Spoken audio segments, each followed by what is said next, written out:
TC, hang on just a sec. I've got to elevate my laptop. You got to elevate your lightning round? So that I can shill some stickers, even though I think they're sold out. They are, but they're fabulous. Is your mic where it should be? Oh, what? You want me to turn my microphone on? Yeah, there you go. Wow. God. Wait, are we on YouTube yet? RFK did not comment on my sticker. Did he see my it? decal. He had to see it. I was right looking at in front of notes. him. I didn't know if it right was in front of him. I didn't know if it was slanted in some way. Well, he didn't get the lightning round message. Neither did I. Are you kidding me? That's why we have that. Hello, Kalamazoo. Hi, Kalamazoo. Grand Rapids, Ann Arbor. All you Michiganders, my friends at Bet Parks, they've got you covered in Michigan with the Play Gun Lake Casino and Sportsbook app. All your favorite casino games that you can take on the go, odds and slots and bets and games, all in the palm of your hand. The Play Gun Lake Casino and Sportsbook app, the only app I recommend in Michigan. New users, join me now. Get up to $1,000 casino bonus back if you're not a winner in the first 24 hours. Roulette, Baccarat, Texas Hold'em, and more from the comfort of your home. Play Gun Lake Casino. New users get up to $1,000 casino bonus back if you're not a winner within 24 hours. New users only. Casino bonus has got to be wagered. Terms and conditions apply. Play Gun Lake Casino and Sportsbook app. It's your time to play. See the website at playgunlake.com. Got to be 21 and in Michigan. Gambling problem, 1-800-GAMBLER or Michigan Problem Gambling Helpline, 1-800-270-7117. I have not been on the links 2 months. Oh, no. I mean, I have access to a great golf course. I am not a good golfer. I just have not. I can't remember the last time that I played. I'm good for 9. I'm not as good as I once was. I'm as good once as I ever was. Yeah, right. My friend Frank McGill is usually my golf partner. So what's been going on? I've just been busy. Well, don't go today with the smoggy. No. We'll get there. And if I've had an opportunity for a couple of hours respite, Saturday afternoon or a Sunday, I've fished instead. Oh, okay. There you go. I'm a man, what manly men do. We fish, we golf. Oh, jeez. Drink, we smoke. Oh, boy. It's one of those days. This Live PGA thing, Michael Bamberger on today's program, truly the nation's leading, golf writing authority. He gets it all. But I must say, I'm taken with this because of the politics of it and the role that Donald Trump plays in it. Donald Trump was always shunned. He was the guy who couldn't get into the club. So he now decides to go out and build his own club or clubs in the hopes of luring PGA. PGA wouldn't have anything to do with him. He goes the live route. Of course, he buddied up to the Saudis while he was president. Jared gets that big deal on the way out of the White House. Same funding source as that which is behind Live. It's interesting to watch. It's totally different than the very staid PGA. It's the music, the thumping music and the allowance of shorts and the 54 holes instead of 72 holes and the idea that there are no cuts and most importantly that everybody makes a boatload of money. What do you say to Tiger Woods today? I mean, Phil, I love Phil and Tiger. And I love watching when they would play against each other in, the day after Thanksgiving. That was fun when they did that. And you've seen them up close and personal, yeah, right in our backyard. I absolutely have. I've walked behind each of them, just enjoying, and they're so distinctly different. But here's the point I want to make. Me. Phil took the money. Phil took all the dough. Tiger and others stood on principle. So now Liv and PGA come together in this shotgun marriage that nobody saw coming. What do you say? I mean, it's hard to feel sympathy for Tiger, not making money. But what do you say to the other PGA guys who didn't sign up for Live while others took the money and ran? And now everybody's thick as thieves. They're going to have to share that pie with them. But not as much as they would have gotten. No, but I think they're going to have to. And then, what about the 9/11 families? Oh, my gosh. 15 of the 19 hijackers were Saudi nationals. Those of us who paid very close attention over the more than last 20 years, mindful of the 28 pages. Did the 28 pages definitively show that the Saudi royal family had a hand in September 11? No, I can't say that.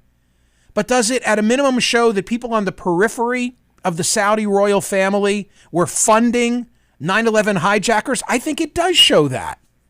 And then, of course, you've got Jamal Khashoggi and the execution of Khashoggi.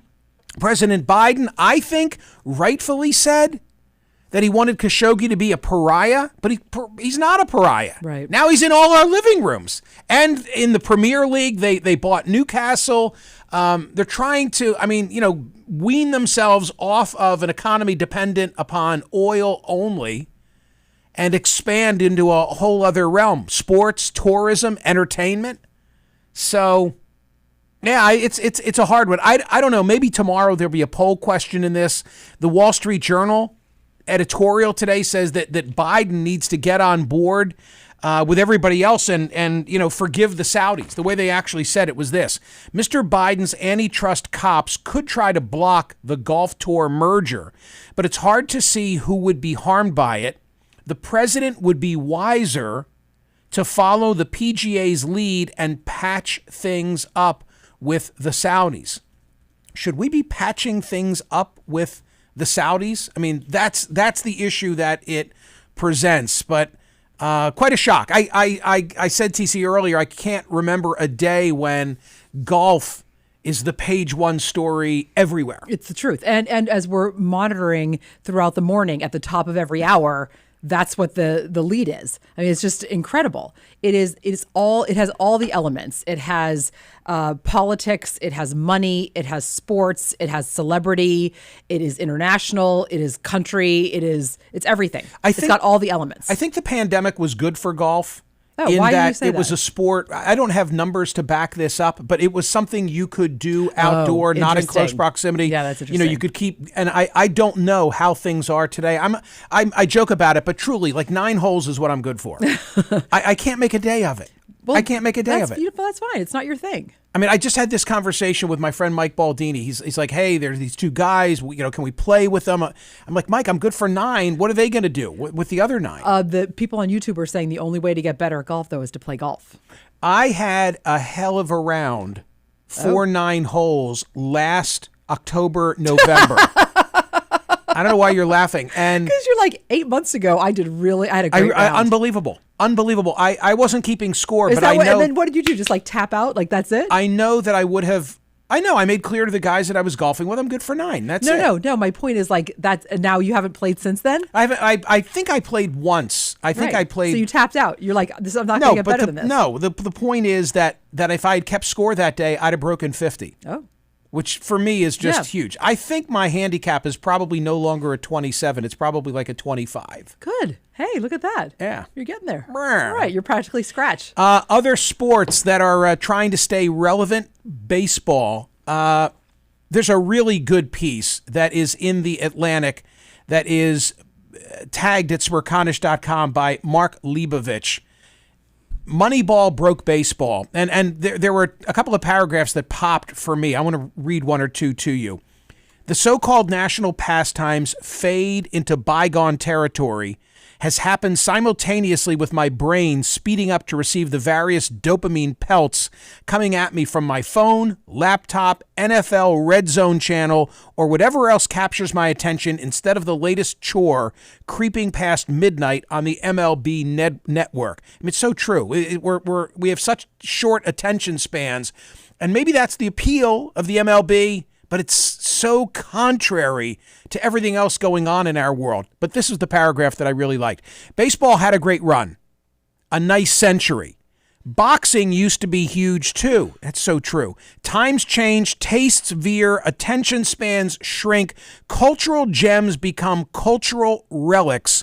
Vida Blue left us in May. His Topps card was in the spokes of my bike. Yeah. Do you get that? Yeah, you get that. Only because of you. Okay. Like Colbert didn't do that? No. No. Wasn't allowed? Colbert's younger than you. Did he have a bike in North Carolina? Yes, of course he had a bike. We all had bikes, but that wasn't not the with thing a clothespin and cards on it? Nope. No, I think suspicious. He's like 20 years younger than you. Okay. So he still rode a bike. I know, but that's like an old school thing is what I'm saying to you. That's my point. I'll bet if you ask him he'll tell you that he put baseball cards on his spokes. I am 99.73% sure he did not. I want you to call him today and ask him. Okay, I will call or him text today and ask him. I'll text him right now. Okay. Okay. I'll take the 99-1 odds on that. Okay, fine. You don't think I know my brother?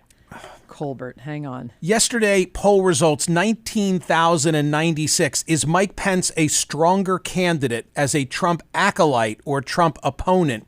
68% said Trump opponent, but therein lies, he's in purgatory. I'll put it in religious terms because Mike Pence puts so many things in religious terms, including the video that he released earlier today. Do we have any of the audio from hang on. I was just the texting former my vice brother. president? I'm sure I can find that for you now. So 68.14% say he'd be better off as a Trump opponent. Listen to this. I believe in the American people, and I have faith. God is not done with America yet, and together we can bring this country back, and the best days for the greatest nation on earth are yet to come. God bless you, and God bless the United States of America. A lot of God. A lot of God. He likes God. He likes God. What does he always say? I am a Christian first. I'm a Christian, a conservative, and then a Republican? I think he says a conservative, Republican, Christian, not in that order or something like that. So this just reminded me. Yesterday, I was driving into work, flipping around, changing the channel, as I tell everybody to do. And I'm listening to Fox News as they're launching their morning show. Ainsley is speaking. She is from the Low Country. She is very, is she? Yeah, very proud. I don't know. She's a South Carolinian. I don't know if she's from the Low Country. You just like saying that. She might be from the High Country, but she's a very proud South Carolinian. Okay. Nothing wrong with that. No. She's a Christian. No. Nothing wrong with that. How do you know? I'm going to tell you. And she's a fan of Tim Scott. Okay. That's all fine too. But she said something that I thought, that's interesting. She described Tim Scott. I wish I had the audio. I don't. Trust me, I heard it. She described Tim Scott, running for president now, as being a good Christian from South Carolina. Oh. And I said to myself, that's really interesting. Nobody except me stops and questions that. You'd never say, let me just think of Minnesota because of the Muslim. You'd never say Keith Ellison, he's a really good Muslim from Minnesota. He's a good Muslim from Minnesota. Yeah, no, never. Okay, now I'm going to word this carefully. Let's just think of New York. And those who are Jewish and in elective office, Chuck Schumer. You would never say he's a really good Jew from New York. He is. Yeah, that he is. But you can say, and it just rolls off. Wait, you shouldn't say that, though. He's a good Christian from South Carolina. You ought not to. I didn't find it objectionable. Okay, noting, my point is you would only hear that on the 6th. There's no other place you would hear that but Fox. No one would say that on CNN. No one would say that on MSNBC. Okay, two things. One, yes, you're right. Okay. But two, you'd only say it about a Christian, I think. Would anybody say Keith Ellison is a really good Muslim from Minnesota? My point is you shouldn't say it about anyone. I just found it really interesting. I have a reply from my brother. Good. I can't wait. Pay up. Random radio question I write. Yeah. Did you ever put baseball cards in the spokes of your bike tires? His immediate reply. No. Aware of the concept, but also I'm not 70 years old. He did not say that. My hand to God. My hand to God. Yes, he did. That. Yes, he did. You just typed that up. I didn't. That's exactly what he said. Is that what he said? Exactly verbatim. No, period. Aware of the concept, but also am not 70 years old. That is Colbert. Aware of the concept. He would say it in those terms. Today's poll question, by the way, is Chris Christie running because he wants to knock out Trump or because he thinks he can win? He doesn't like the poll question. I heard him already say it, that these are not mutually exclusive, but come on, play along and what's the real motivation? You really think he can win this thing? No.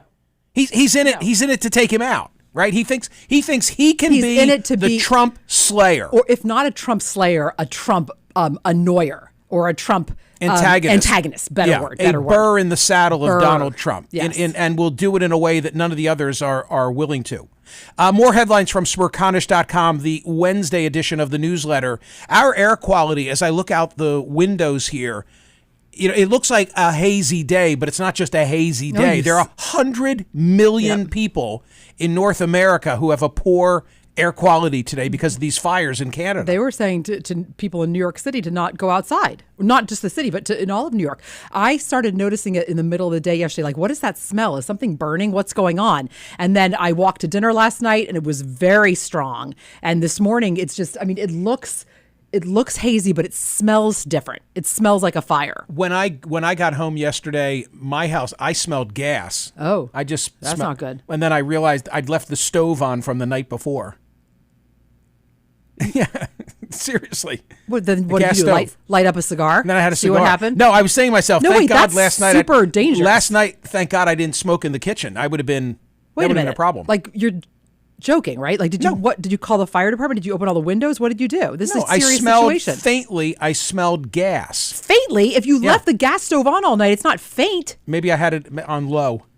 Was the burner on? No, it was actually the oven that was on. Oh, as well. Everything's well. Oh, you left the oven. Okay, that's slightly better. I thought you meant like gas was leaking into the house. I think it was. I smelled gas. I smelled gas on the second floor. Oh, great. And realized that it came from. If you go to Yellowstone, don't touch the livestock. No matter how, animal. even if they're little, even if they're a calf, don't touch anything. Somebody put a calf in their car. Weren't they trying to help it? An elk calf? Yeah, but you can't. You can't. You can't get involved. Like, you got to let it happen. Yeah. You know, there's a situation, I can't think of what it is, where we've talked about this before. It may be Central Park where a duck is injured or like, do you get involved? You got to call the wildlife people. Call the professionals. Yeah. Because in some cases, if you touch a calf, then the herd will not take it back. Right. And then they have to euthanize it. That's what happened to one of these. It was either the bison or the elk. I don't know which one in this story. Well, it's all posted at Smerconish.com. I know. I got to read more carefully, but it's terrible. I want to talk about Prince Harry. Okay. And then I want to talk about man-spreading. Yeah. But let's do man-spreading first. Did you see the picture? A transportation official. I think this is why it became an issue. That had to be the problem because this stuff is all over Instagram. Female transportation official from Washington, D.C. Right. Takes a picture on the metro. You don't see the guy's head, but you see him like from the neck down, and he's like man-spreading. Which means, would you like to explain? His legs are just like wide open. So, and the issue is that he's taking up Is that the issue? Of course that's the issue. That's what man-spreading is all about. You're taking up too much room. I don't think so. You look at that picture. I think it's like a come-on of sorts. No. The whole idea is that you're taking up space. What, you think it's like, look at my crotch? Yes. No, absolutely not. Yes. No. It's definitely a crotch shot. Well, because when you spread your legs, that's what you're looking at. But the idea is that you're taking up too much room, and because you're a man, you're allowed to. Like, put your legs together and let someone sit next to you, you jerk. No. If he were carrying like an upright bass, like Bob Crawford plays, right, and put it on the seat next to him, would anybody have taken his picture and said, "Oh, that's man-spreading"? No, it's the crotch. That's not man-spreading. Man-spreading is when you take up the space. All right, close your legs. Everybody close their legs. You are missing the entire point. That's because I'm 70 years old and, I'm a relic of the past. Exactly. So Prince Harry, he doesn't want any attention, but he's back in court. Oh, Lord. He's back in court. Oh, God. I cannot take you. Oh, my God. I cannot take you. It's unbelievable. So he says he was hacked years ago. Hurry up. You only have a minute left. Says his cell phone was hacked. No, I went long on the commercial. TikTok. I have an extra minute. Says that he was hacked. He's in court. Look, by the way, I'm on his side. If the media Free Harry. I think the shirts are all sold out, but Free Harry, if the media tapped into his cell phone, especially when he was young, totally reprehensible. I'm on his side. But as I read in about the case, from a connection standpoint, not the word that a causality standpoint, I don't think he's going to be able to get home, as we lawyers say. I don't think he's going to be able to prove that they definitely stole from his cell phone. Yeah. And that's how, because he's making a circumstantial case. I'm sorry, I'm not explaining this well. Here we go. He doesn't have a smoking gun of the hack. Instead, what he's got is a circumstantial case of all of these headlines and stories that he is saying this is the only come from. Exactly. Also of interest, they weren't sure. They had to caucus yesterday and determine how should they refer to him in the midst of this trial. They settled on Prince Harry. I love a line. I love a line that he uttered yesterday. Oh, he must have been sitting on it. Let me just give you a little bit of context here. Harry, speaking in modulated and measured tones, insisted there was no way the Mirror's reporters could have so quickly discovered his whereabouts or the details of a schoolyard injury without resorting to illegal methods. Quote, "Are we not in the realm of total speculation?" said to the barrister who was cross-examining Harry. "No," Harry replied, adding, "I'm not the one who wrote the articles. You would have to ask the journalist who wrote the article." Still, there were also dramatic moments when Harry was able to make a broader point about how the tabloid press treats people like him. Asked by the lawyer if the public had an interest in knowing about his youthful drug use, an issue that was extravagantly covered in the pages of the Daily Mirror, Harry shot back, "There's a difference between public interest and what interests the public." Ooh, I have to think about that. There's a difference between public interest and what interests the... Lots of things interest the public, but they're not in the public interest. Oh, that's fascinating. Love that. Yeah. That's a great line. Yeah. Free Harry. Oh, now you're for him. Amazing. Yeah. High bar, given how much time passed since the Mirror published the articles. They deny that they hacked his phone or the three other plaintiffs, yada, yada, yada. In 2014, they admitted that they hacked other people, but not Harry. So there you go. Those are the headlines from the Wednesday edition of the Smerconish.com daily newsletter. Go to the poll question and vote on Chris Christie and what is his motivation. Like and subscribe. Oh, one last thing.